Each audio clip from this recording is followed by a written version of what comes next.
درود پاک پڑھ لیجیے. اللہ رب محمد صلی اللہ علیہ وسلم نحن عباد محمد صلی اللہ علیہ وسلم صلاۃ و سلام علیک یا رسول اللہ یا نبی اللہ یا حبیب اللہ. بس میری طرف توجہ کریں, بڑی تیزی کے ساتھ میں یہ شعر پڑھتے ہوئے اپنے گفتگو کا آغاز کرتا ہوں. وادی رضا کی کوئی ہمالا رضا کا ہے, جس سمت دیکھیے وہ علاقہ رضا کا ہے. کل کے حالات جس کی نظر میں ہے وہ میری گفتگو پہ خاص طور سے توجہ کرے گا. سرکار علیہ الصلوۃ والسلام ارشاد فرماتے ہیں ان اللہ تعالی یبعث لهذه الامه على راس كل 100 سنه من يجدد لها دینها. اللہ تعالی ہر صدی کے اندر ایک ایسی ذات کو بھیجا کرتا ہے, ایک ایسی ذات کو بھیجتا ہے کہ جو اللہ رب العزت کے مقدس دین کی تجدید کیا کرتی ہے. تجدید کا معنی کیا ہے میں بعد میں بتاؤں گا, لیکن یہ دیکھیں جس امام سے, جس اعلیٰ حضرت سے, جس مجدد دین و ملت سے اور جس عشق و محبت سے ہم جڑے ہیں اس کی ذات کیا ہے. ابن ماجہ کی حدیث پاک ہے, میرے نبی فرماتے ہیں لا تزال طائفة من امتی قوامة على امر اللہ لا يضرها من خالفها. توجہ فرمانا, سرکار علیہ السلام نے فرمایا میری امت کا ایک گروہ, ایک جماعت ایسی ہے جو اللہ کے دین پر ہمیشہ قائم رہے گی, اور اگر کوئی اس کی مخالفت کرے گا تو اس کو مخالفت کرنے والے کچھ نقصان نہ پہنچا پائیں گے. اب آپ اسی تناظر میں آگے بڑھیے گا. اعلیٰ حضرت اہل سنت کے دیوانوں, ہم کس مسلک کو مانتے ہیں, کس امام سے جڑے ہیں. جب میں نے قوامہ علی امر اللہ پر غور کیا تو پتہ یہ چلا قوامہ کا معنی ہوتا ہے قائم رہنے والا, ڈٹا رہنے والی اور مضبوطی کے ساتھ جمے رہنے والی. اعلیٰ حضرت امام اہل سنت کے دور کو یاد کرے. اعلیٰ حضرت کے دور میں ابھی ایک بولی دی گئی تھی کل, اختلاف عقائد میں ہوتا ہے, مسائل میں ہوتا ہے, رسائل میں ہوتا ہے.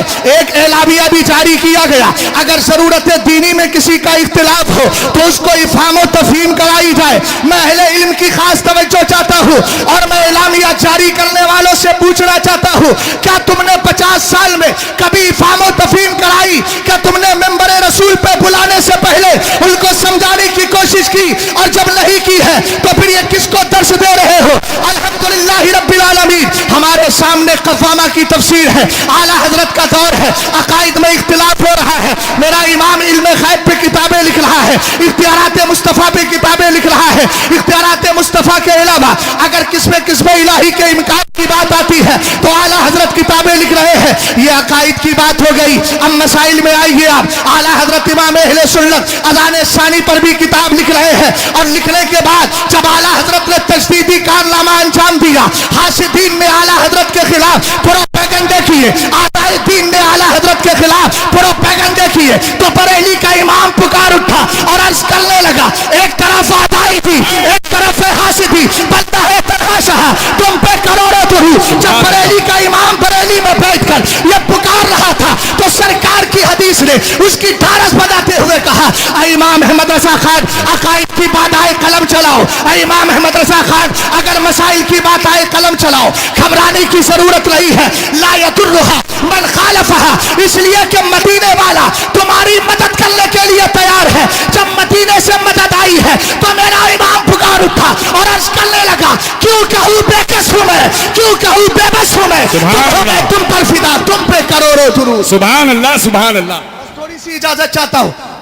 ایک کہا گیا یہ بہروپیہ پن چھوڑو, اگر بریلی سے ہٹتے ہو تو کہتے ہو اس کو محبت کا نعرہ تو ہر سنی کے لیے لگنا چاہیے, اور مجدد ملت کا نعرہ لگے.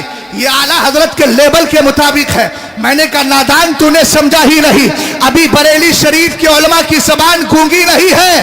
تاج الشریعہ کے دیوانے ابھی الحمدللہ تاج الشریعہ کا دیا ہوا جام پی کر زندہ ہے, مردہ نہیں ہے. ہم نے کہا عشق و محبت کی بات آتی ہے تو بتاؤں میں آپ کو, حضرت حضور قائد ملت نے سرکار کا عشق لیا ہے, عاشق رسول بن گئے ہیں. حضور محدث کبیر نے عشق رسول لیا ہے, عاشق رسول بن گئے ہیں. یہ سب عاشق رسول ہے. لیکن آؤ عشق و محبت کی بولی ہر سنی کے لیے نہیں لگتی ہے. کس کے لیے لگتی ہے؟ جو توکل کی منزل پہ آ کے کہتا ہے کروں کیوں مدح اہل تولزا, بڑے اس بلا میں میری بلا, میں کہتا ہوں اپنے کریم کا میرا دین پارا الا نہیں. جو سرکار سے لو